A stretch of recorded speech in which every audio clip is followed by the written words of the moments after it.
আসসালামু আলাইকুম everyone, welcome back to my channel. আপনারা যে যেখান থেকে দেখছেন না কেন, আশা করি সবাই ভালোই আছেন। আলহামদুলিল্লাহ, আমিও ভালো আছি। আজকে আমি আপনাদেরকে খুব ঝটপট একটা ছোলার রেসিপি করে দেখাবো। সামনে রোজার মাস, কিভাবে আপনারা ঝটপটে ছোলার রেসিপি করে নিতে পারবেন। আর একদম চটপটা এই ছোলার রেসিপি একদম মজাদার, এতটাই লোভনীয় একটা ছোলার রেসিপি আজকে করে দেখাবো যে আপনারা দেখলে লোভ সামলাতেই পারবেন না, আরও যদি রোজার মাসে এমন চটপটা ছোলার রেসিপি হয়। এর জন্য আমার যা যা লাগছে, আমি এখানে একটা প্যান নিয়েছি, দিচ্ছি আমি রান্নার তেল এবং সরিষার তেলও দিয়েছি। আমি দুটা তেল দিয়ে আজকে ছোলাটা করব, তাহলে কিন্তু খেতে কিন্তু অসাধারণ হবে।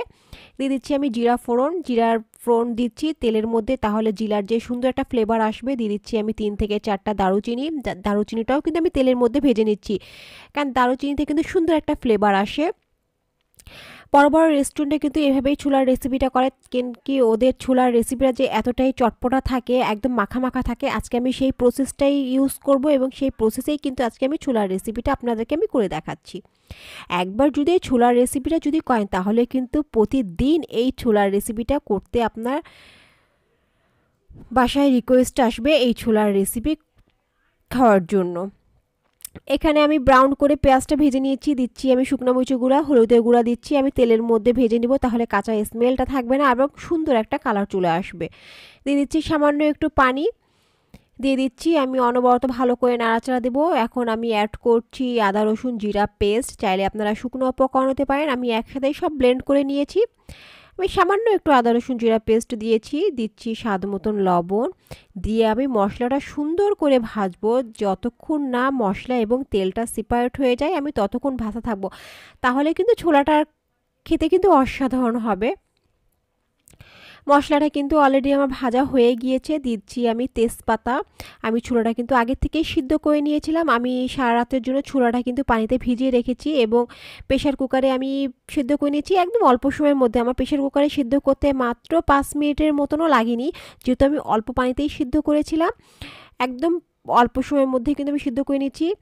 আমি ছোলাটা দেওয়ার পর আমি অনবরত ভালো করে নাড়াচাড়া করছি। দেখতেই পাচ্ছেন আমার ছোলাটা কিন্তু কতটা পারফেক্ট হয়েছে, একদম অসাধারণ, এতটাই মাখা মাখা হয়েছে, দেখেই কিন্তু বুঝতে পারছেন।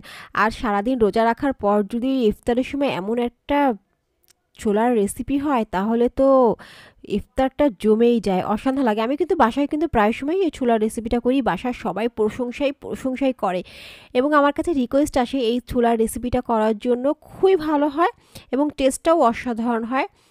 আমি ঢাকনা দিয়ে ভালো করে একটু ঢেকে রাখবো। দেখতেই পাচ্ছেন আমি পানিটাও কিন্তু শুকিয়ে আসছে।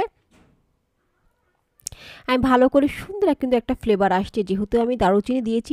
দারুচিনি আর তেজপাতার ফ্লেভারটা যে এত সুন্দর আসছে, আপনারা কিন্তু এই রেসিপিটা একবার হলেও করে দেখবেন।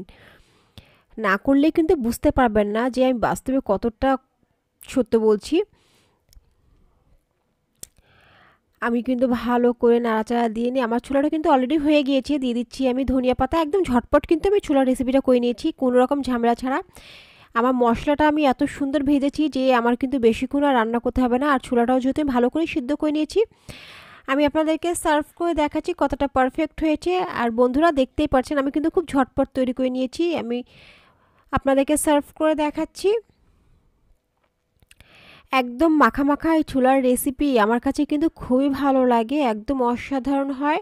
আর এটা কিন্তু রান্না করে আপনারা আগের দিনও রেখে ফ্রিজে রেখে দিতে পারবেন একটা বক্সে করে, তাহলে হচ্ছে ইফতারের সময় একটু হালকা জাস্ট গরম করে কিন্তু সেটাও রাখতে পারবেন, কোনো রকম নষ্ট হবে না। অনেকক্ষণ প্রায় 2 থেকে 3 দিন এটা ফ্রিজে রেখে কিন্তু আপনারা খেতে পারবেন গরম করে। যখন ইচ্ছা হবে তখন কিন্তু ফ্রিজ থেকে বের করে ভালো করে নাড়াচাড়া দিয়ে কিন্তু আপনারা সার্ভ করতে পারবেন।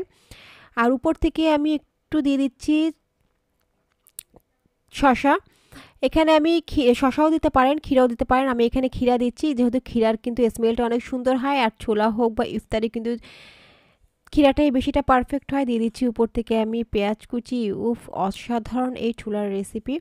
দিয়ে দিচ্ছি আমি শুকনা মরিচ। উফ, এমন একটা রেসিপি থাকলে কার না খেতে ইচ্ছে করবে বলেন। আজকে আমার এই ছোলার রেসিপিটা কেমন হয়েছে অবশ্যই আমাকে কমেন্ট করে জানাবেন। আর কিন্তু ইফতারে কিন্তু এই ধরনের ছোলার রেসিপি করে দেখবেন, বাসার সবাই প্রশংসা করবে। সবাই ভালো থাকবেন। এই পর্যন্ত, আল্লাহ হাফেজ।